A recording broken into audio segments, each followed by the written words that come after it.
তো পনির কাটছো? আজকে কি বানাবে? পনির।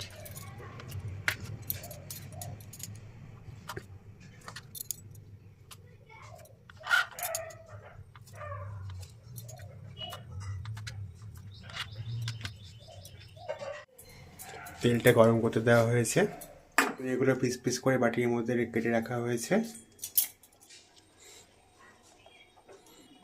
তেলের মধ্যে একটু হলুদ দেওয়া হলো, একটু নুন। এবার পনিরগুলো দেওয়া হচ্ছে।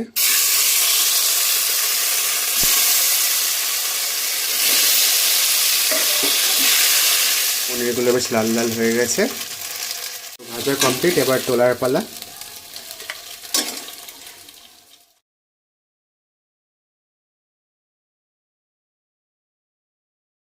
বাড়িতে আবার একটু তেল দেব। এবার এই মশলাগুলো তেলের মধ্যে দেওয়া হবে।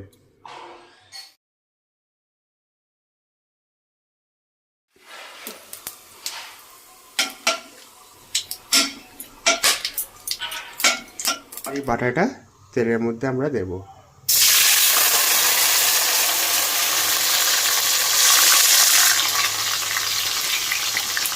মশলা দিয়ে যতক্ষণ না তেল ছাড়ছে ততক্ষণ আমরা মশলাটাকে ভেজে নেব। এবার এর মধ্যে হালকা হলুদ গুঁড়ো দেব,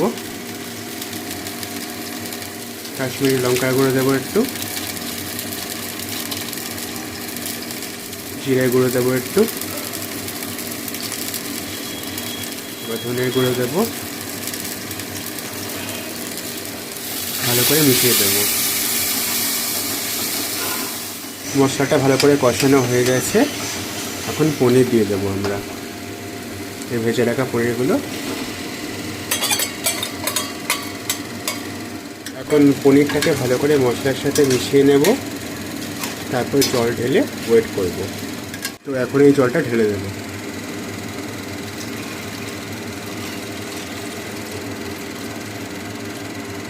তো এবার আঁচটা বাড়িয়ে চাপা দিয়ে রাখবো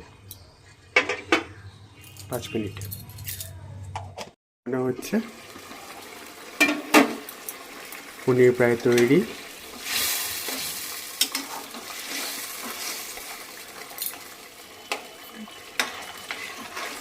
কালারটাও খুব সুন্দর হয়েছে। আপনারা চাইলে এর মধ্যে একটু ফ্রেশ ক্রিমও অ্যাড করতে পারেন, তাহলে কালারটা আরও সুন্দর আসবে, টেস্টটাও আরও ভালো হবে। এবার একটু ঘি অ্যাড করব, সামান্য ঘি। এবার নেড়ে ছেড়ে নামিয়ে দেবো।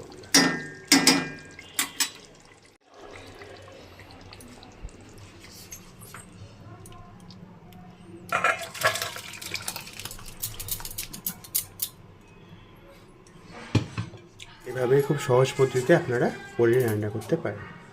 ধন্যবাদ দেখার জন্য।